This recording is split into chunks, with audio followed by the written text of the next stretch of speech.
जी अस्सलाम वालेकुम students. Lecture number 34 start करते हैं। अच्छा भाई, वो कल मैंने जाते जाते आपको टेस्ट का कहा था, वो थोड़ी सी क्लासेस जरा पहले रिकॉर्ड हो रही होती हैं एडवांस में, तो इस वजह से आपसे टेस्ट की बात कर दी थी। लेकिन अब कहाँ का टेस्ट, अब तो रिजल्ट इंशाल्लाह आएगा अच्छा सा। तो वैसे भी आज संडे है, तो आप हजरात बड़े जोको शौक से लेक्चर लें। और यार कल का दिन मंडे है, लुट मचा देनी है पढ़ पढ़ के और खीर कर देनी है आपने। पिछला सारा रिवाइज, रिजल्ट का ख्याल भी नहीं आया जहन में, इतना पढ़ना है आपने। अल्लाहु अकबर। अच्छा जी यार, कल हम कहाँ थे? कल हम पहुंच गए थे पत्तों की ये लाइट ऑफ कर दिया, बच्चों को नजर नहीं आ रहा।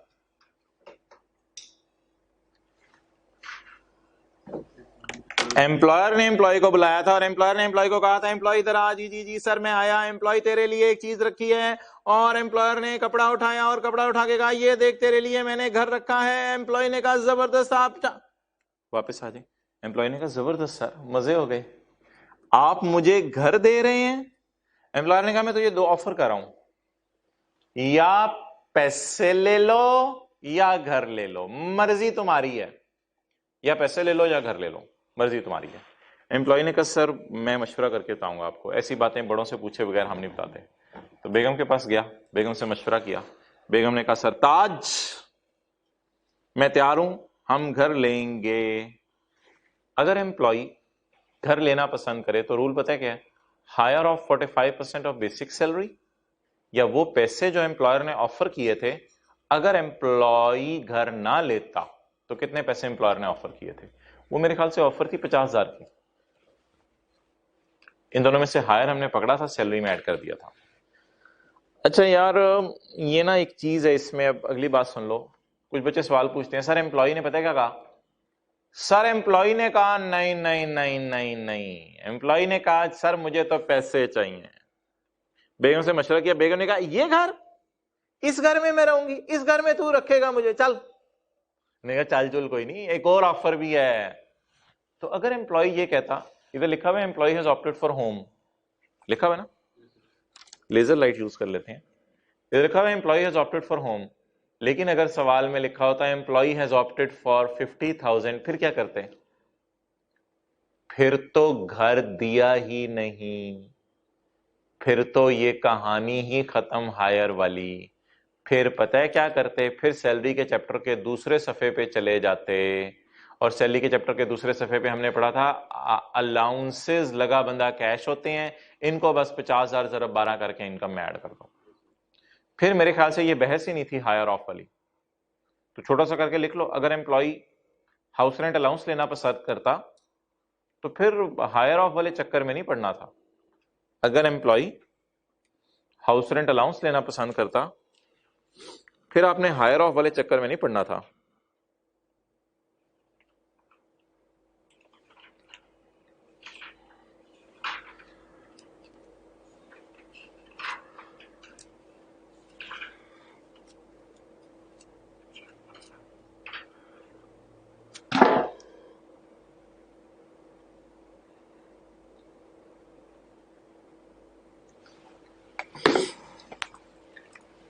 हाँ जी, बोले हजरात, क्या बनेगा अब?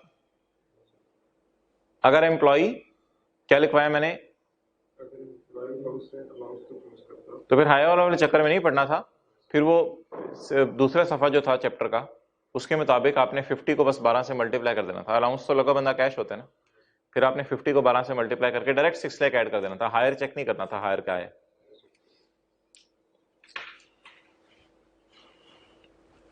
अच्छा, ये हमारी क्या डिस्कशन चल रही है? एम्प्लॉयर ने एम्प्लॉय को घर हमेशा के लिए दे दिया, या जितना अरसा नौकरी करे उतने अरसे के लिए दिया है? जितना अरसा नौकरी करे नहीं, थोड़े अरसे के लिए दिया है, ट्रांसफर तो नहीं किया ना। क्या लफ्ज क्या लिखा हुआ है इधर? I will provide you, transfer you नहीं। अच्छा पढ़ो यार, ये लॉ की प्रोविजन पढ़ लो।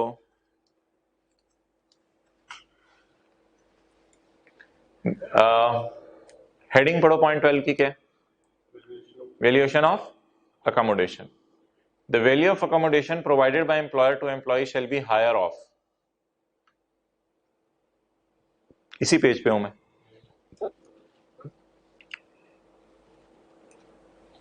The value of accommodation provided by employer to employee shall be higher of 45% of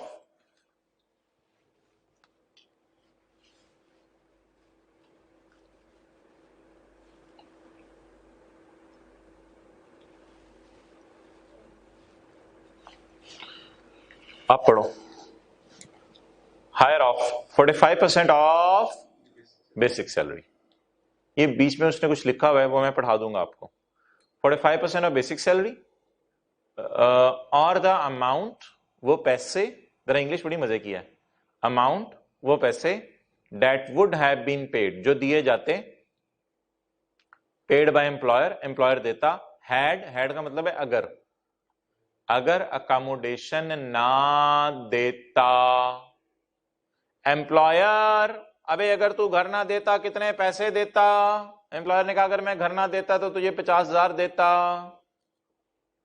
तो value of accommodation provided by employer to employee shall be higher of 45% of basic salary, या वो पैसे जो दिए जाते employer की तरफ से।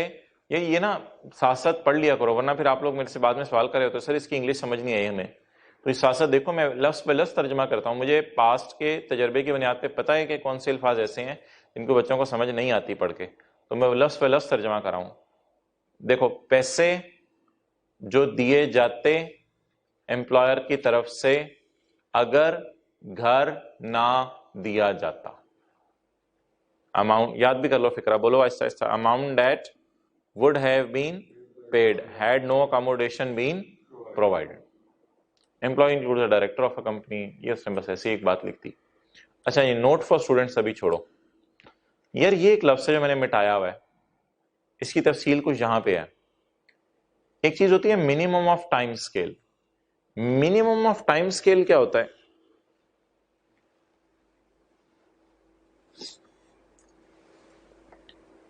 इसको यहां से छोड़ो, इधर समझते हैं।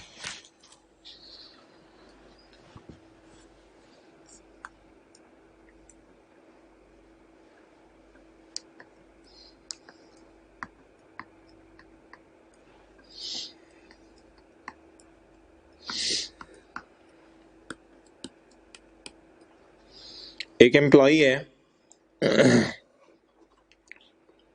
उसकी जो सैलरी है ना वो एम्प्लॉयर ने क्या इस तरह होगी 50,000, 10,000, 70,000। सर ये क्या है? इसका मतलब पता है क्या है? 2013 में उसको 50,000 मिलेंगे, 14 में उसका इंक्रीमेंट लग जाएगा 10,000 का, तो उसको तनख्वाह मिलेगी 60,000। फिर अगले साल दोबारा इंक्रीमेंट लगेगा, जो दरमियान में मैंने ऊपर लिखा ना 10,000, ये इंक्रीमेंट है। अगले साल फिर इंक्रीमेंट लगेगा, उसको तनख्वाह मिल जाएगी 70,000। फर्ज करो ये ग्रेड 16 का अफसर है, अब इसने अच्छी परफॉर्मेंस शो नहीं की, इसको ग्रेड 17 पे नहीं किया हुकूमत ने, अब इसका ग्रेड नहीं बदला, ग्रेड 16 पे ही है। अब हुकूमत ने 70,000 पे कैप लगा दिया है, हुकूमत ने कहा 70,000 है, तेरी तनख्वाह नहीं बढ़ाएंगे, जितने मर्जी साल अब काम करता रहे। तो 2016 में इसकी तनख्वाह 70,000 ही होगी। अगर कभी ये लिखा आ जाए ना किसी गवर्नमेंट एम्प्लॉय की सैलरीज आप पढ़ रहे हो, तो इस बात का मतलब समझ आ गया क्या होता है कि आपकी तनख्वाह 50,000 से हम शुरू कर रहे हैं, 10,000 का हम इंक्रीमेंट लगाएंगे, लेकिन अगर उसके बाद आपका ग्रेड शिफ्ट ना हुआ, फर्ज करो ये ग्रेड 16 का ग्रेड 16 में ही रहा, अगर आपका ग्रेड शिफ्ट ना हुआ, अब हम आपका इंक्रीमेंट लगाना बंद कर देंगे, बस बहुत होगी यार। या तो अच्छी परफॉर्मेंस शो करके ग्रेड चेंज करा लो, फिर नए ग्रेड में पता नहीं क्या हो, ₹1,00,000, 20,000 और 1,20,000, नए ग्रेड में कोई और रूल होंगे।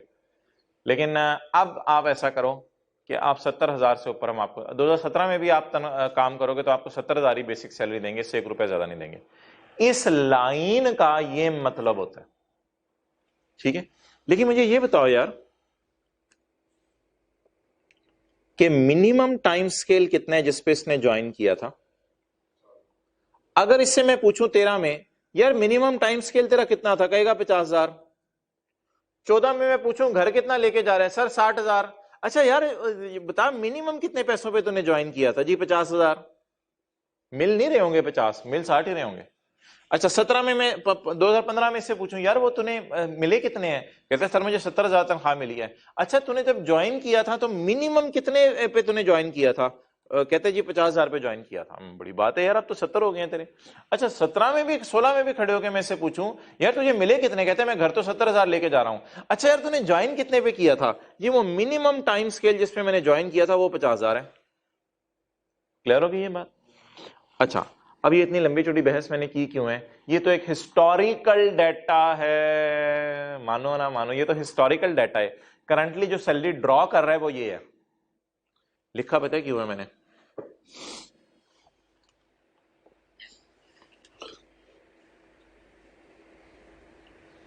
गवर्नमेंट एम्प्लॉयज के केस पे ना जब आपने 45% लगाना है, इधर रख दो यार, गवर्नमेंट एम्प्लॉयज के केस में जब आपने 45% लगाना है तो 45% लगाते हुए ना आपने एमटीएस पे 45 लगाया करना है। यानी ये न्यूमेरिकल कभी पेपर में आया नहीं, पिछले 20 साल हो गए कभी पेपर में नहीं आया, मिनिमम ऑफ टाइम स्केल वाला डाटा आई कैप देता ही नहीं, क्योंकि ये गवर्नमेंट एम्प्लॉयज की बात है, वो हमारे सिलेबस में कोई ऐसा जितना पूछता नहीं। 20 साल से कभी आया नहीं, इसका मतलब ये नहीं होता कि इस साल आ जाएगा, बच्चे समझते हैं इस साल आ जाएगा, क्योंकि पिछले 3 साल से मैं ये कहता 17 साल से नहीं आया, तो वो भी बच्चे समझते थे कि 18वें साल आ जाएगा, नहीं आया, तो ये पेपर में कोई नहीं आना। लेकिन अगर आ गया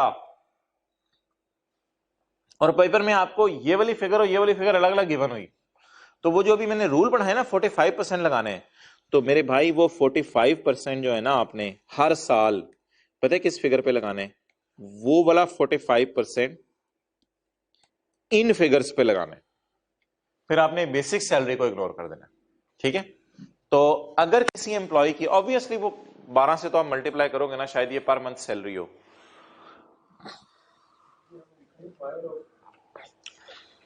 हायर ऑफ तो कुछ और बात है, उसको इससे मिक्स ना करो। हायर ऑफ का पता क्या मतलब है, हायर ऑफ ये कि 45% ऑफ एमटीएस ले लेंगे और इसे कंपेयर करेंगे उन पैसों से जो पैसे एम्प्लॉयर देता अगर घर ना देता, वो तो बिल्कुल लोअर ऑफर है, उनको इसे मिक्स ना करो। तो जिस एम्प्लॉय की, गवर्नमेंट एम्प्लॉय की पेपर में आपको बेसिक सैलरी और मिनिमम ऑफ टाइम स्केल अलग अलग गिवन हुए, तो बताओ आपने 45% जो है वो किसके ऊपर लगाना है, बेसिक सैलरी के ऊपर लगाना है या मिनिमम ऑफ टाइम स्केल के ऊपर। भाई इतनी सी एक बात थी, नोट करनी है कर लो, कर लो, अब मैंने भी इतना लिखा आप भी लिख लो।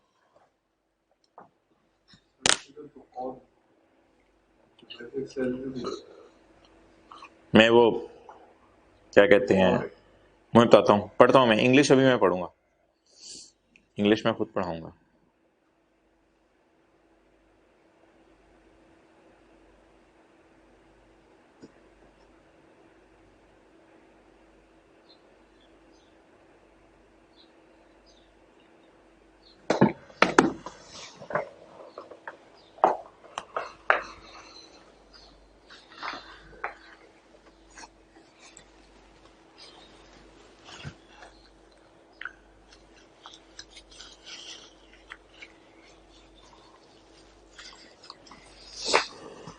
भाई अक्सर लोग चला रहे होते हैं रमजान के बारे में, रोजों के बारे में, इफ्तारी के बारे में, सहरी के बारे में, जन्नत के बारे में, दोजख के बारे में, इन सारी चीजों को जो मैंने आपको जिक्र किया ना, इनका कभी भी आपको कोई लतीफा आए, जोक आए या कोई भी क्लिप आए, कभी फॉरवर्ड ना किया करें।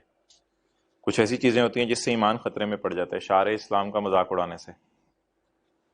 तो इनसे रिलेटेड कभी आपको कोई रोजे से मुतालिक लतीफा आ जाए, किसी किसी चीज से मुतालिक आ जाए, नमाज से, खुदा ना खास्ता इसको कभी फॉरवर्ड ना करें।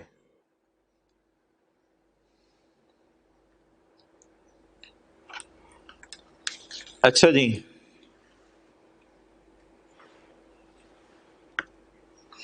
हाँ आ जाओ, अब ये जो लाइन लिखी हुई थी यार। अच्छा दूसरा बुलेट अपनी जगह ही है, उसकी मैंने बहस नहीं की आपसे, amount that would have been paid, वो एक अलग ऑफर है। अब लॉ पढ़ो क्या है, लॉ कहते हैं 45% आप ले लो, देखना जरा, 45% ऑफ ले लो एमटीएस ऑफ बेसिक सैलरी, 45% लो बेसिक सैलरी के एमटीएस का, बेसिक सैलरी का नहीं लेना। 45% लेना है बेसिक सैलरी के एमटीएस का, ये वो कह रहा है।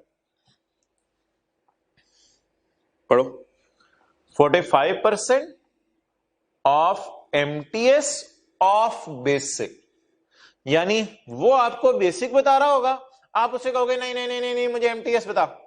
फिर अगले साल वो आपको बेसिक बता रहा होगा, आप उसे कह रहे होगे नहीं नहीं नहीं नहीं नहीं, नहीं, नहीं मुझे एमटीएस बता। तो रूल क्या बना, 45% of MTS of basic. Basic के मिनिमम पूछो उससे, बेसिक ना पूछा करो, बेसिक का मिनिमम। लेकिन यार एक ये बात हो गई, एक बात मैंने इस तरह कर दी, दूसरी बात जो मैं हाईलाइट करूंगा वो पढ़ना। कुछ लोग कहते हैं जी हमें तो मिनिमम ऑफ टाइम स्केल का पता ही नहीं, हम तो राइस में नौकरी कर रहे हैं, हम तो पेप्सी कोला में नौकरी कर रहे हैं, हमें तो मिनिमम टाइम स्केल का पता नहीं। उनके लिए जो रूल है मैं येलो से हाईलाइट कर रहा हूं।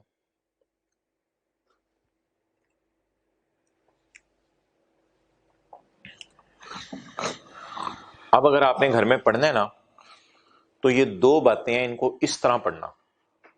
पहली बात क्या है, अब आपकी कंफ्यूजन रिमूव हुई होगी। पहली बात क्या है, 45% of MTS of basic salary, ये उन लोगों के लिए जिनकी बेसिक सैलरी भी गिवन हो, एमटीएस भी गिवन हो। वरना जनरल रूल क्या है, और का लफ्ज छोड़ो बीच में, 45% of basic salary general rule ये है। और ये जो मैंने येलो से हाईलाइट किया ना, ये पेपर में आता है। बस आपको पता होना चाहिए 45% आपने बेसिक सैलरी का लेके रख लेना है और इसे कंपेयर करना है amount that would have been paid से, वो जो थोड़ी देर पहले हमने न्यूमेरिकल में किया।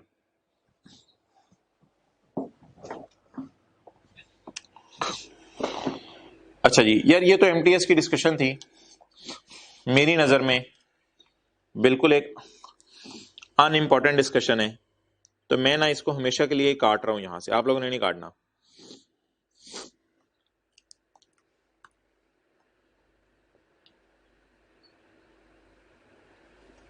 ये तो बहस ही खत्म हुई ना।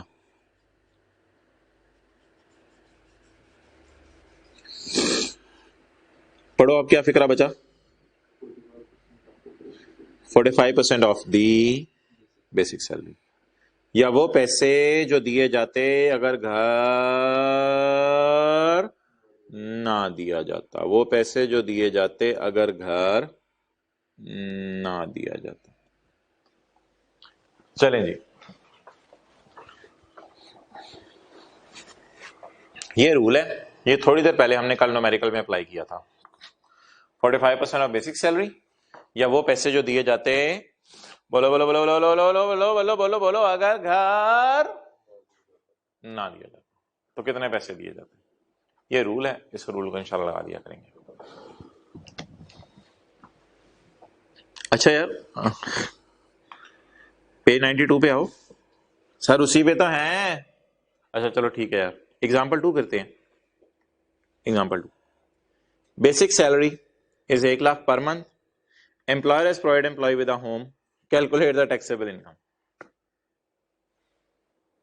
बता दो सवाल में क्या लिमिटेशन है। ये ऊपर वाला सवाल भी आपके सामने है, नीचे वाला सवाल भी आपके सामने है, दोनों को दोबारा पढ़ लो। मुझे लग रहा है बहुत पुरानी बुक है आपके पास, ऐसा ही है ना, बहुत पुरानी है ना। हाँ जी बोलो भाई, ये पुरानी बुक्स वाले अब नहीं चलेंगे, ये बिल्कुल, ये मैंने सारी एग्जांपल्स अपडेट की हैं किताब में। Basic salary of employee is, employer has provided employee with a home, employer ने एम्प्लॉय को बुलाया और एम्प्लॉयर ने एम्प्लॉय को कहा एम्प्लॉय इधर आ, जी जी जी वो घर है उसमें जाके रह ले। सर वो कुछ एम्प्लॉयर तो ऐसे कहते हैं, थोड़े से या पैसे ले लो या घर ले लो, या पैसे ले लो या घर ले लो। और आपने मेरे साथ क्या किया, आपने मुझे बुला के कहा सिर्फ घर ले लो। एम्प्लॉयर ने कहा लेना ले, नहीं तो जा, चल जा, चल चल ना नहीं सर आप क्या कह रहे थे, जी मैं कह रहा था मैं घर ले, हाँ सर सर सर घर दे दे मुझे, सर जेब ले गया, जेब पागल है तू। इधर एम्प्लॉयर ने एम्प्लॉय को ना ऑफर नहीं की कि या घर ले लो या पैसे ले लो, बड़ी लगी बंदी बात की, यार ये ले घर, वो घर है जाके रहे बस। ऐसी सूरत में ना लॉ का रूल हम प्रॉपरली नहीं लगा सकते, तो हम एग्जामिनर को नोट दे के आएंगे। हम एग्जामिनर को कहेंगे हमारा दिल चाह रहा था, माई हार्ट वॉज वॉन्टिंग, ये इंग्लिश नहीं होती, मेरा दिल चाह रहा था कि मैं एग्जामिनेशन हॉल से निकलता बाहर और आपको ढूंढता और आपको सैल्यूट करता और आपसे पूछता, सर वो पैसे किधर हैं जो एम्प्लॉयर एम्प्लॉय को ऑफर कर रहा है अगर घर ना दे। लेकिन एग्जामिनर, मैं बाहर निकल नहीं सकता और आप मेरे तक आ नहीं सकते, इसलिए मजबूरी में मैं आपको नोट दे रहा हूं। एग्जामिनर कहेगा पेपर में नोट नहीं देते, मैं आपको फिर भी पास नहीं करूंगा।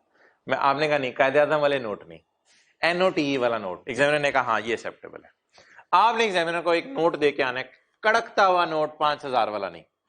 आपने एग्जामिनर को एक नोट दे के आना है, आपने एग्जामिनर को कहना है as a general rule 45% of basic salary और amount that would have been paid whichever is higher is added in salary. आगे ये नहीं लिखना है एज पर माई लिटल नॉलेज, आपका नॉलेज सही है, कुछ ज्यादा आजी शो नहीं करनी उधर पेपर में। तो therefore you examiner you have not given me the amount that would have been paid। अब थोड़ी सी आपके लहजे में सख्ती आएगी। and therefore you man you have not given me the amount that would have been paid, therefore we two or three sitting together have decided नहीं सच नहीं बोलना, therefore we two or three sitting together have decided that we are only adding 45% of basic salary। हम मजबूरी में सिर्फ क्या add करें, 45% of. अब रोब रूप भी डाल जाएगा उसके ऊपर कि आपको लॉ की प्रोविजन भी पता है, लेकिन जाहिर बात है यार, अब कुछ तो सैलरी में ऐड करके आओ ना। ऑफर तो एम्प्लॉयर दे नहीं रहा, ये तो बेसिक सैलरी है, ये ऑफर नहीं है, ये बेसिक सैलरी है। जैसे उधर ₹1,00,000 थी, लेकिन इधर एम्प्लॉयर ने एम्प्लॉय को कहा सिर्फ घर ले लो, पैसों वाली ऑफर नहीं की। और इधर एम्प्लॉय ये कह भी नहीं सकता मैं ऑप्ट कर रहा हूं घर के लिए, क्योंकि इधर ऑप्शन है ही नहीं। सॉल्व करते हैं यार। बेसिक सैलरी बोलो 12 लाख, वही 1,00,000 जरा 12। अकोमोडेशन प्रोवाइडेड किस तरह निकालूं मजबूरन, 45% ऑफ बेसिक सैलरी। नोट क्या दे के आने पेपर में, इस सारे को काट दूं और 5,000 का नोट बना दूं इधर, खुदा का खौफ करो यार, मरना है।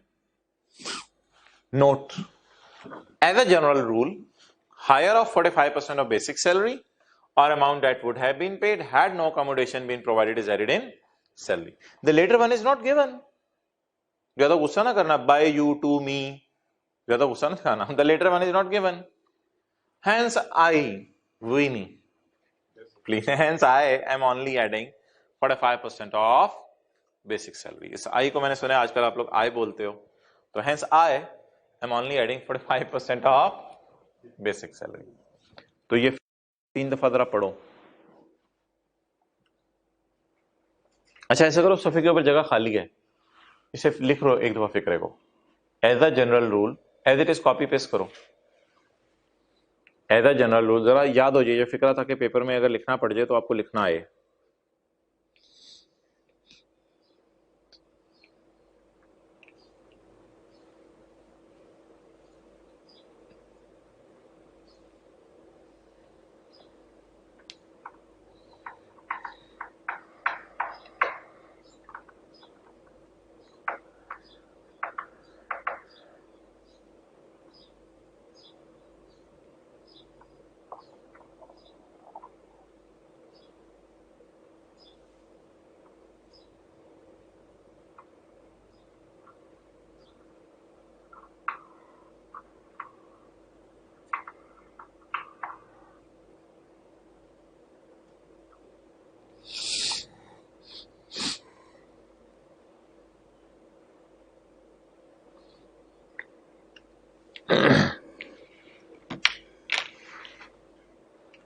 जी भाई, वो ग्रुप में मैंने मैसेज किया था कि ये लेक्चर अपलोड होने हैं, तो आज संडे को लेक्चर अपलोड हो गया है ये वाला। तो अब मंडे और ट्यूसडे, कल और परसों लेक्चर अपलोड नहीं होगा, और ट्यूसडे से इंशाल्लाह फिर नॉर्मल रूटीन से हमारे लेक्चर अपलोड होना शुरू हो जाएंगे।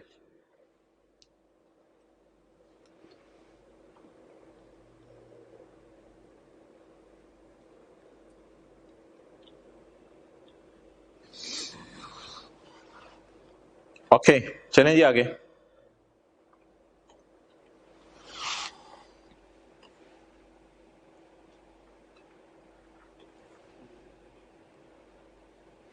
चलो यार, कहानी में थोड़ा ट्विस्ट लाते हैं, अब आगे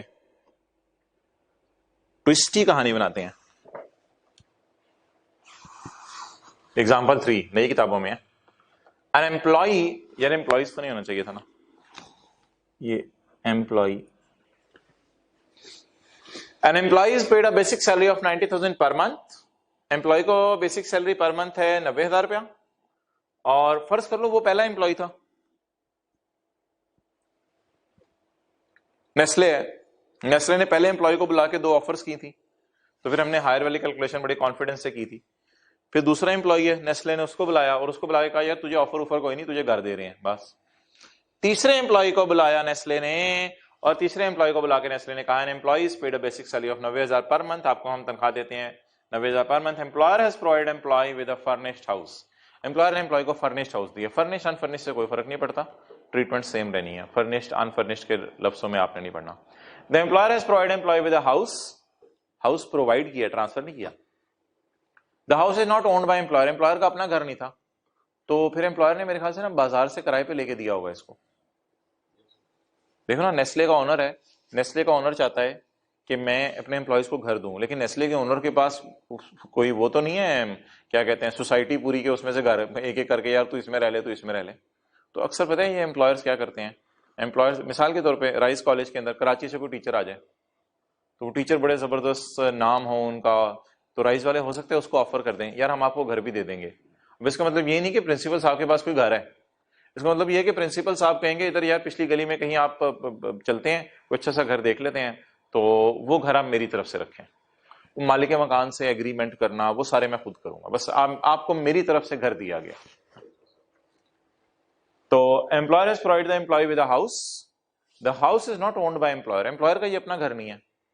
the fair market rent of house is 32,000 per month, और एम्प्लॉयर इसका जो किराया दे रहा है वो बेचारा किसका अपना नहीं है, वो कितना है 32,000 पर मंथ। अच्छा यार अब यहां पे ना आप फिर ऐसा करना, यहां भी amount that would have been paid missing है, क्योंकि एम्प्लॉयर ने एम्प्लॉय को ऑफर नहीं की, एम्प्लॉयर ने एम्प्लॉय को ऑफर नहीं की या घर ले लो या पैसे ले लो, ऐसी बात नहीं की एम्प्लॉयर ने। एम्प्लॉयर ने क्या कहा, employer has provided employee with house, ये लो घर में रह लो।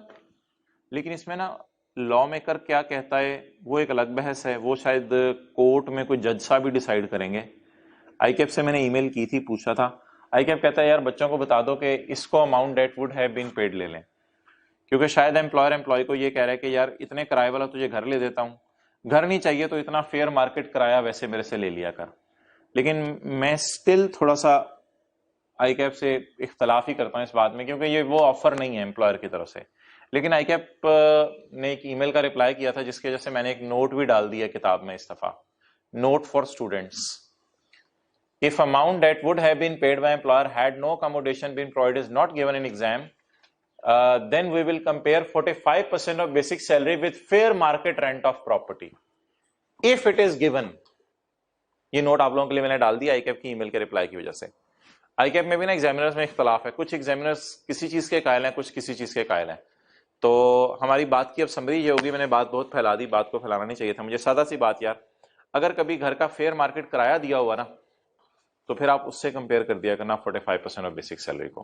ये जरा नोट पढ़ो, इफ अमाउंट, ये नई किताबों में होगा, if amount that would have been paid by employer had no accommodation been provided is not given in exam, then we will compare 45% of basic salary with fair market rent of, obviously if it is given, अगर given होगा तो ही compare कर सकेंगे ना। Example 2 में तो ये given भी नहीं था, एग्जाम्पल 2 में तो फेयर मार्केट कराया भी घर का गिवन नहीं था। एग्जाम्पल 3 अब जरा एडवांस स्टेज पे है, इसमें amount that would have been paid given नहीं है क्योंकि एम्प्लॉयर ने ऑफर नहीं की, बल्कि इसमें क्या गिवन है, फेयर मार्केट रेंट। तो छोटी सी बात यहां उर्दू में लिखो, amount that would have been paid given नहीं है, इसलिए हम फेयर मार्केट रेंट से कंपेयर कर लेंगे। Amount that would have been paid, example 3 में लिखनी है ये बात, गिवन नहीं है, amount that would have been paid given नहीं है, इसलिए हम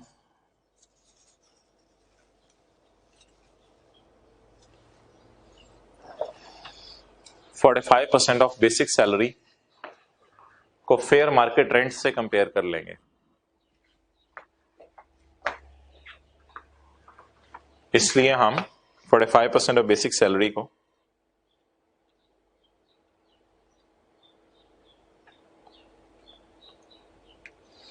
फेयर मार्केट रेंट से कंपेयर कर लेंगे।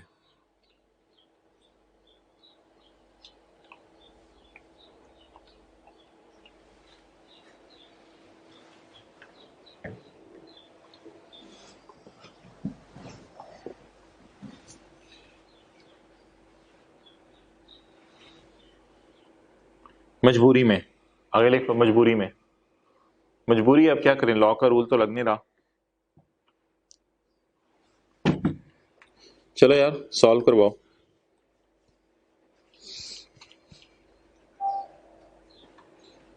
अगर फेयर मार्केट कराया घर का गिवन हो तो उससे कंपेयर कर लिया करना। सॉल्व करवाओ, बोलो यार। बेसिक सैलरी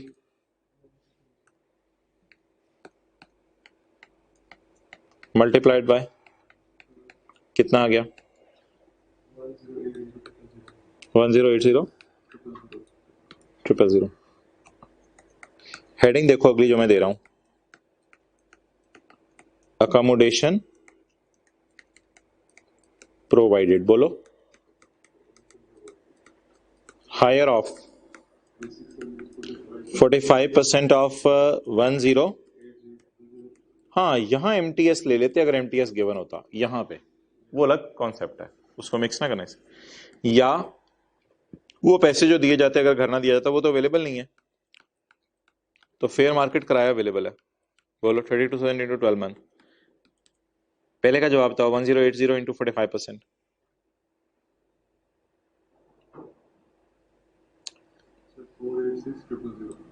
और दूसरे का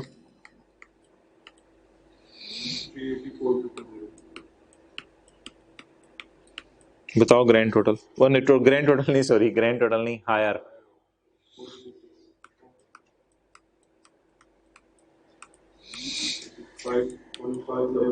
हाँ जी, नहीं 594000 नहीं होगा। ऊपर देखो ना 1080 है, 1566 छुप रहा होगा, 1566 000। चलो नोट करो, रजिस्टर पे करोगे, कहाँ करोगे, जहां भी करना है करो। जो सोल्यूशन किताब में दिए होते हैं उनको किताब में नोट ना किया करो किताब में, ताकि बाकी चीजें लिखने का मौका मिले।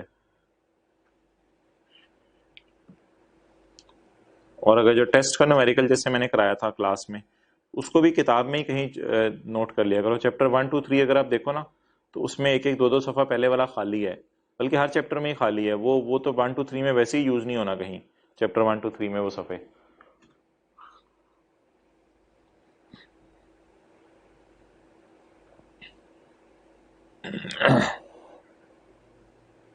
चलें जी, मैं मिटा के देख लेता हूँ, यहाँ पर रात ने यही लिखवाया हुआ है सारा 1566। हाँ ठीक कराया सारा।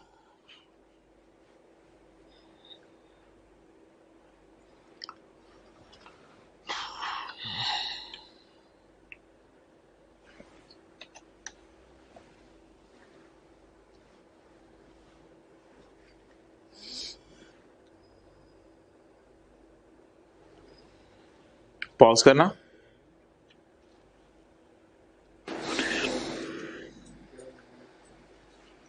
अच्छा यार थोड़ी सी रिवीजन करनी है इसकी, उसके लिए किताब का निकाल लो पेज 386। किताब का निकाल लो पेज 386। निकाल लिया?